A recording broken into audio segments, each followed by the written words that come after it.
आगे अभिले कैले बियाह न छौड़ी कवन मजबूरी हो। आगे उमरा हो गेलो 17 एगो भतारा तोरा जरूरी हो।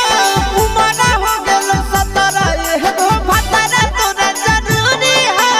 कौन गेलै मम्मी के तना छौड़ी जे तोरा घूरी हो।